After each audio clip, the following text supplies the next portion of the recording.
ये कहानी एक सैनिक की है जो वियतनाम में युद्ध के लिए गया था।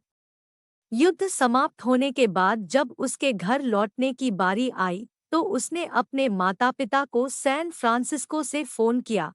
माँ और पिताजी, मैं घर आ रहा हूँ, लेकिन घर आने से पहले मुझे आपसे एक बात पूछनी है। मेरा एक दोस्त है जिसे मैं अपने साथ घर लाना चाहता हूँ। क्या मैं उसे ला सकता हूँ? बिल्कुल बेटा, ये भी कोई पूछने की बात है। हमें तुम्हारे दोस्त से मिलकर बहुत खुशी होगी, माता पिता ने जवाब दिया। लेकिन पहले एक बात आप लोग जान लें, सैनिक बोलता गया, युद्ध में वह बहुत बुरी तरह घायल हो गया है। उसने एक बारूदी सुरंग पर पैर रख दिया था और उसमें उसने अपना एक हाथ और पैर गंवा दिया है।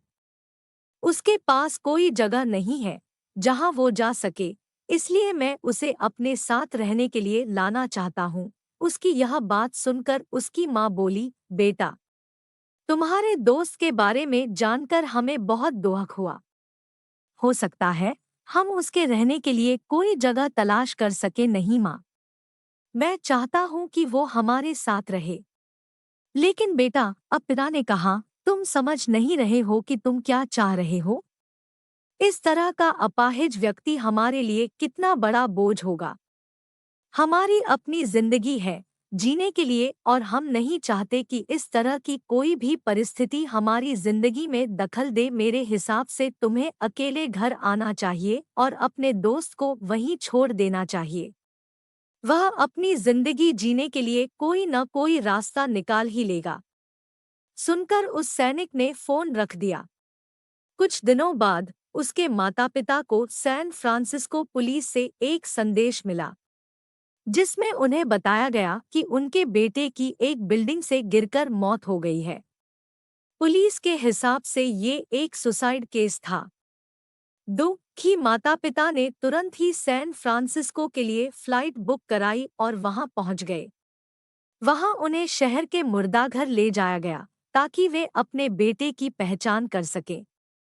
उन्होंने उसकी पहचान कर ली, किंतु ये देखकर उनकी कंपी छूट गई कि उनके बेटे का बस एक हाथ और एक पैर था। दोस्तों, इस कहानी में जो माता-पिता हैं, वे हम में से बहुत से लोगों की तरह हैं, जो अपनी सुविधाओं को सबसे अधिक महत्व देते हैं। वे उन लोगों से प्यार करना या रहना या समय बिताना चाहते हैं, जो दिखने में अच्छे हैं, स्वस्थ हैं, या फिर जिनके साथ रहकर उन्हें मजा आता है। वे ऐसे लोगों को पसंद नहीं करते जो देखने में स्वस्थ, सुंदर या स्मार्ट नहीं हैं, या जिनके साथ वे मजा नहीं कर पाते, या जो किसी भी रूप में उनके लिए असुविधाजनक है।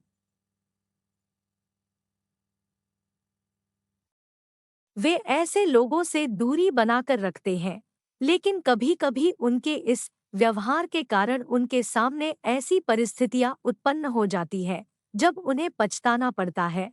आइए लोगों को वे जैसे हैं वैसे ही अपनाएं और जरूरत पड़ने पर उनकी मदद करें।